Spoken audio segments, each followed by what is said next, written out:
Bismillahirrahmanirrahim. Assalamualaikum warahmatullahi wabarakatuh. Perkenalkan, nama saya Askarima Halimatus Sadiah dengan NIM 22110050030021. Saya dari kelas Akuntansi Syariah 1 angkatan 2022. Baik, di sini saya akan menjelaskan atau mempresentasikan hasil makalah dan PPT yang saya buat minggu lalu pada mata kuliah Peradaban Islam dan Nusantara Islam. Di sini dosen pengampu kami yaitu Bapak Dr. Abdul Wadud Nafis LC MEI. Baik, di sini pada video ini saya akan menjelaskan 7 pembahasan, yaitu yang pertama peradaban Islam pada masa Khulafaur Rasyidin, yang kedua apa itu Khulafaur Rasyidin dan urutan kekhalifannya, yang ketiga sistem politik pada pemerintahan Khulafaur Rasyidin, keempat sistem pergantian kepala negara pada masa Khulafaur Rasyidin, kelima al-hal wal al-aqad, dan keenam kesejahteraan rakyat, pembagian jizyah dan ghanimah, dan yang ketujuh siklus pengetahuan pada masa Khulafaur Rasyidin. Baik, yaitu pada pembahasan pertama yaitu Syakifah Bani Sa'idah. Pada slide PPT yang pertama ini, Syakifah Bani Sa'idah yaitu Syakifah Bani Sa'idah adalah balai pertemuan di Madinah yang digunakan untuk membahas suatu permasalahan atau masalah umum. Pada saat itu kaum Ansor, Abu Bakar dan Umar berkumpul menyelesaikan suatu persoalan pemimpin berikutnya karena terjadi perselisihan tentang siapa yang lebih cocok menjadi pemimpin menggantikan Nabi Muhammad. Nah, pada saat itu Syakifah Bani Sa'idah menjadi saksi awal terbentuknya Khulafaur Rasyidin sebelum Nabi Muhammad SAW wafat. Dan Nabi Muhammad SAW sebelum wafat, beliau tidak berpesan secara khusus mengenai penggantinya. Ketiadaan pesan itulah yang mendorong sahabat dan umat muslim lainnya untuk mencari pengganti Nabi Muhammad SAW setelah wafat secara cepat. Setelah itu, ketika Ahlul Bait atau keluarga besar Nabi Muhammad SAW menyelenggarakan jenazah Nabi atau menyolati atau pokoknya yang menyelenggarakan jenazah Nabi. Sementara itu, para sahabat berkumpul untuk melaksanakan suatu hal yang sifatnya penting.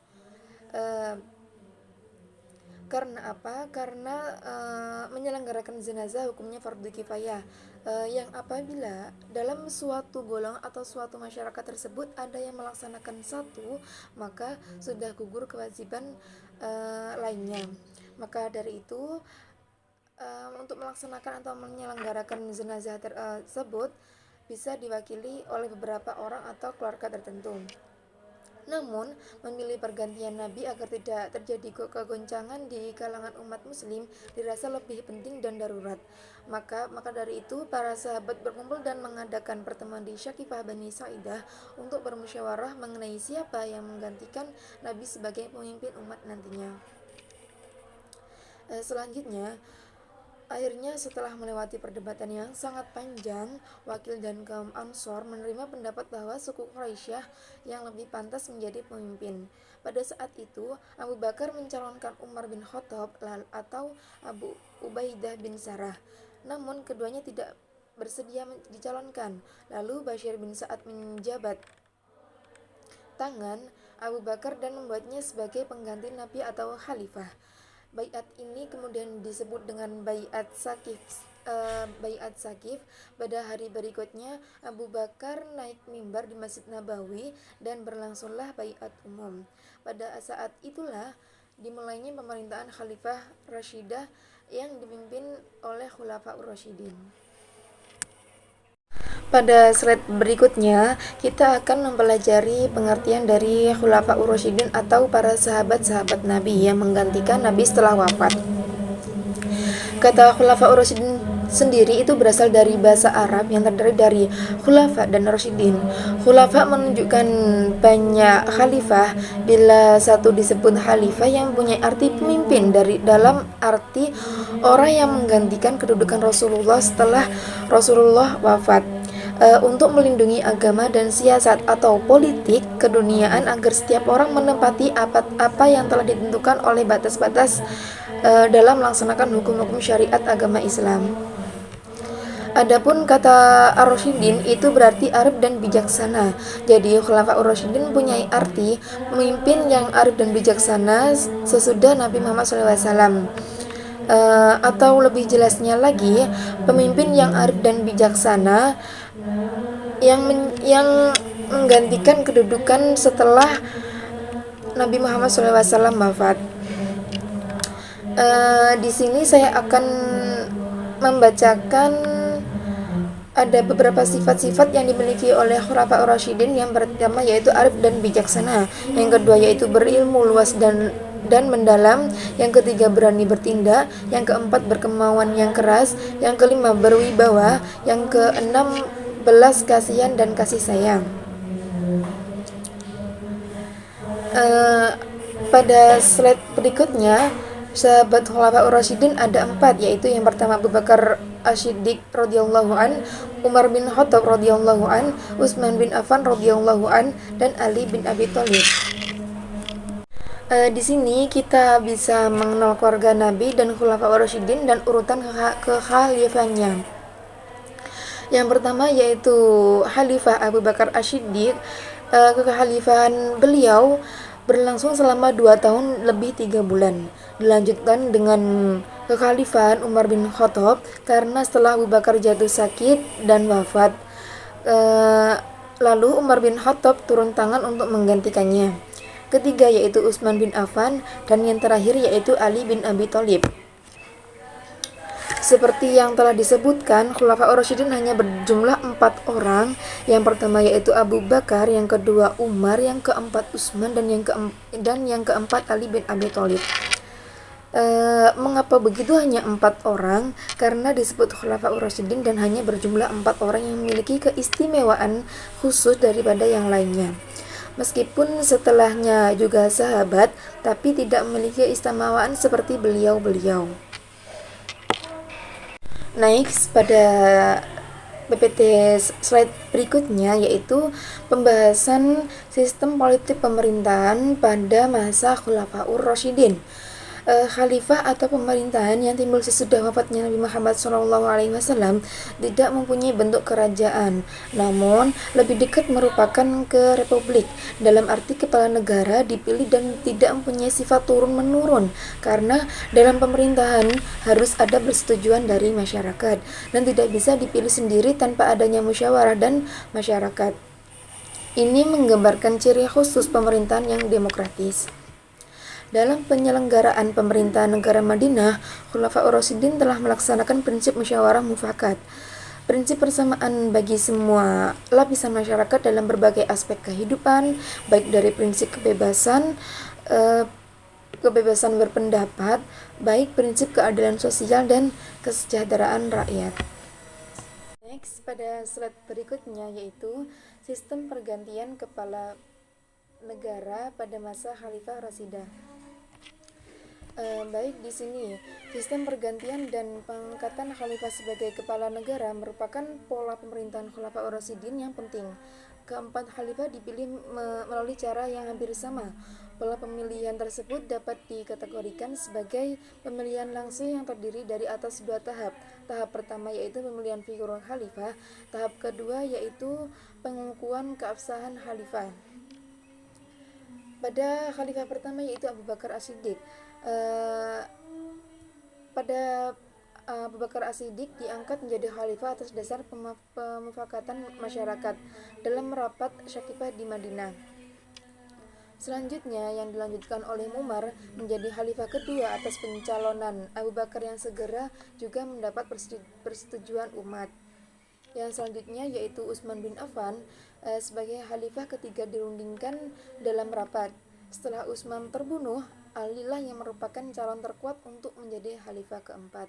Jadi kesimpulan dari sini, sistem politik atau sistem pergantian kepala negara sangat berkaitan karena sistem politik pada masa Khulafaur Rasyidin yaitu menerapkan sistem republik atau tidak menerapkan sistem kerajaan, yang dimana akan mementingkan hasil dari musyawarah mufakat dari persetujuan umat Islam atau sahabat.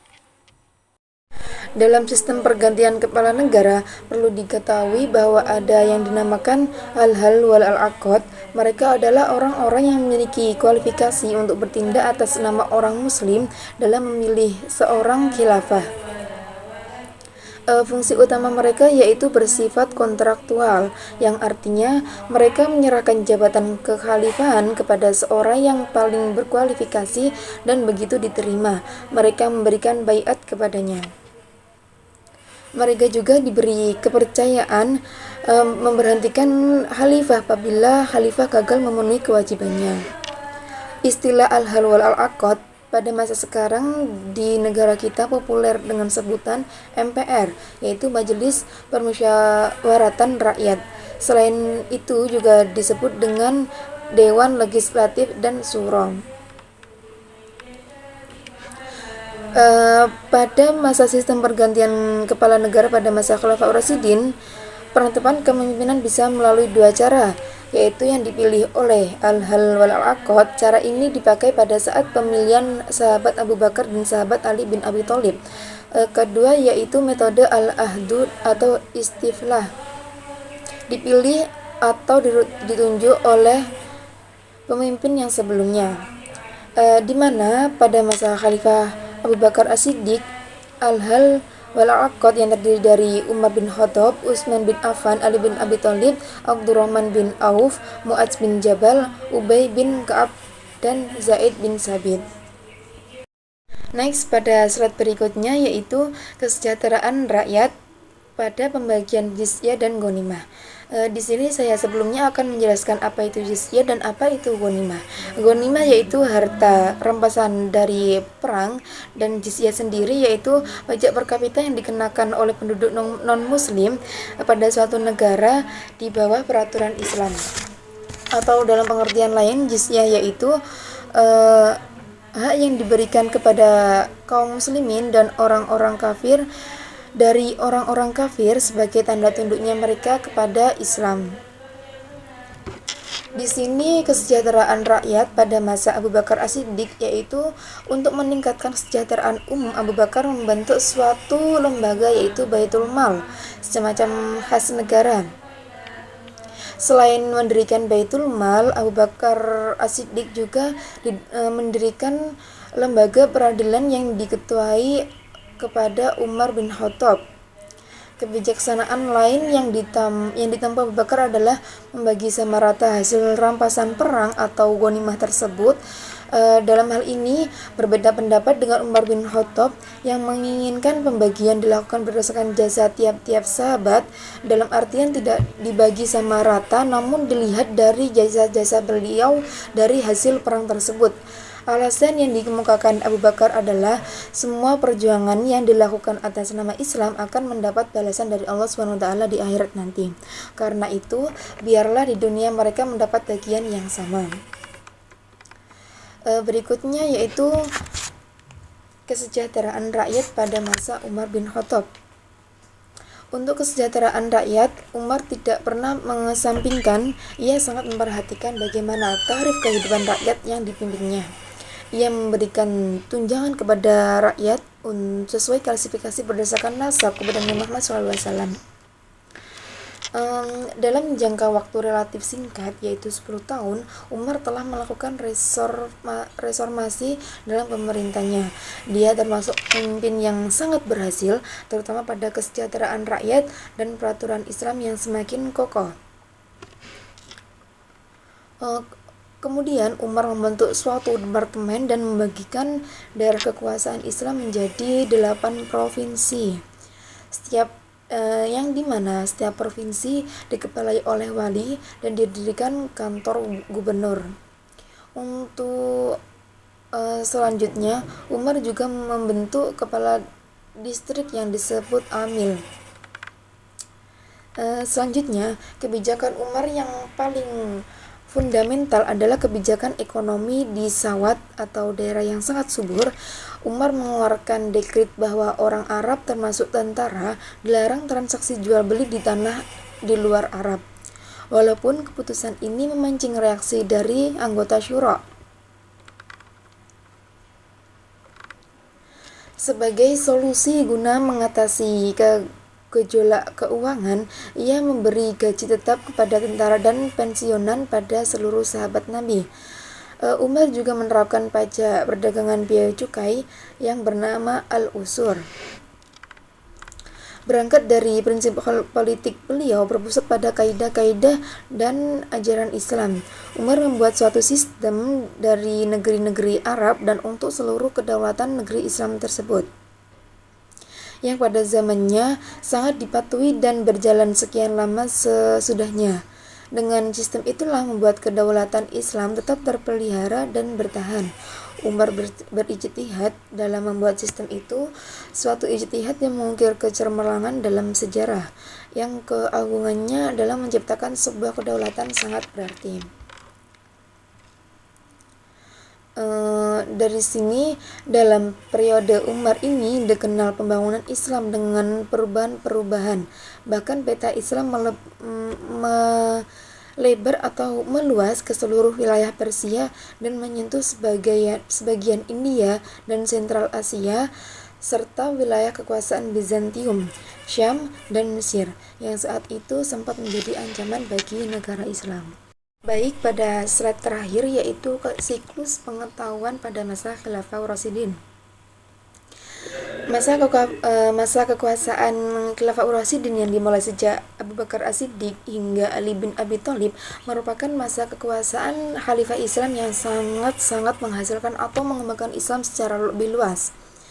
Nabi Muhammad SAW yang telah meletakkan dasar agama Islam di Arab, setelah beliau wafat, gagasan dan ide-idenya diteruskan oleh para Khulafaur Rasyidin.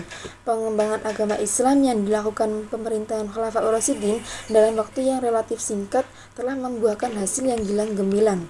Dari hanya wilayah Arabia, ekspansi kekuasaan Islam menembus keluar Arabia, memasuki wilayah-wilayah Afrika, Syria, Persia, bahkan ke Bizantium dan Hindia. Adapun beberapa faktor yang menyebabkan ekspansi itu demikian relatif lebih cepat, antara lain sebagai berikut. Yang pertama yaitu Islam. Di samping merupakan ajaran yang mengatur hubungan manusia dengan Tuhan, juga agama yang mementingkan soal pembentukan masyarakat. Pada penjelasan sebelumnya sudah jelas ya, banyak perkembangan dari tidak mengedepankan prinsip atau seperti pemerintahan kerajaan, namun lebih ke demokratis, yaitu lebih mengedepankan suara-suara rakyat.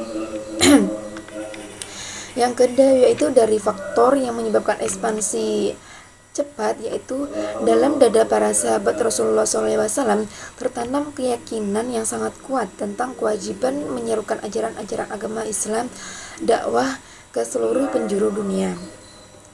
Yang ketiga yaitu Bizantium dan Persia, dua kekuatan menguasai Timur Tengah pada waktu itu mulai kemunduran dan kelemahan, baik karena sering terjadi peperangan antara kedua maupun karena persoalan-persoalan dalam negeri masing-masing.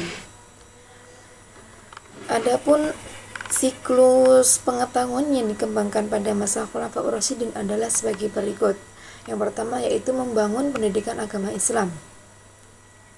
Mereka mengembangkan madrasah dan masjid sebagai pusat pendidikan agama dan memperkerjakan para ustadz untuk mengajar. Jadi pada masa Khulafaur Rasyidin lebih mengembangkan madrasah dan masjid sebagai pusat pendidikan, di mana di situ dibutuhkan jasa atau guru atau ustadzah yang bisa mengajarkan atau menyebarkan agama-agama Islam lebih luas.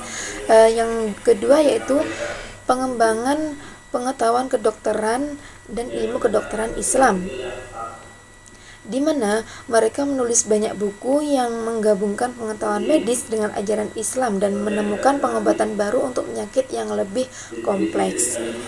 Yang ketiga yaitu membangun pusat pendidikan dan pengembangan pengetahuan, di mana mereka memperkenalkan sistem pendidikan resmi dan pengembangan program-program pelatihan bagi sakit muan untuk melahirkan banyak pemikir yang terkenal pada masa itu. Yang selanjutnya yaitu pengembangan ilmu dan pengetahuan matematika dan fisika. Ilmu matematika dan fisika berkembang pesat pada masa Khulafaur Rasyidin. Banyak ilmuwan muslimin hebat mulai menulis buku dan menemukan metode baru dalam ilmu matematika dan fisika. Mereka juga meningkatkan penggunaan alat-alat ilmiah, misalnya alat pengukur, selai, dan kalender yang lebih akurat. Jadi pada masa Khulafaur Rasyidin ini, siklus pengetahuan yang keempat yaitu mengembangkan ilmu dan pengetahuan matematika dan fisika. Banyak ilmuwan muslimin hebat mulai menulis buku menemukan metode baru dalam ilmu fisika dan matematika. Adapun meningkatnya penggunaan alat-alat ilmiah seperti penggaris atau alat pengukur, selai, dan kalender yang lebih akurat. Yang kelima yaitu pengembangan astronomi dan keimajinasian. Astronomi juga berkembang pesat pada masa Khulafaur Rasyidin. Mereka menemukan banyak penemuan-penemuan baru berkaitan dengan bulan, matahari, bintang, serta memperkenalkan sistem perhitungan waktu yang lebih akurat. Di sini kesimpulan dari materi-materi yang telah saya jelaskan yaitu setelah Nabi Muhammad SAW wafat, kepemimpinan Nabi Muhammad SAW diteruskan oleh para Khulafaur Rasyidin yang terdiri dari 4 khilafah. Yang pertama yaitu Abu Bakar As-Siddiq, yang kedua yaitu Umar bin Khattab, yang ketiga Utsman bin Affan, dan yang keempat Ali bin Abi Thalib. Keempat Khulafaur Rasyidin tersebut menjalankan pemerintahan dengan berpegang teguh pada Al-Quran dan Sunnah. Mereka merupakan teladan umat sekaligus gambaran pemimpin ideal yang sulit ditemukan pada masa sekarang. Atas jasa mereka, kemudian Islam menyebar ke seluruh penjuru dunia. Ekspansi Islam dilakukan atas kepentingan dakwah Islamiyah. Semangat itulah yang menghantarkan Islam kepada sebuah masa yang gemilang.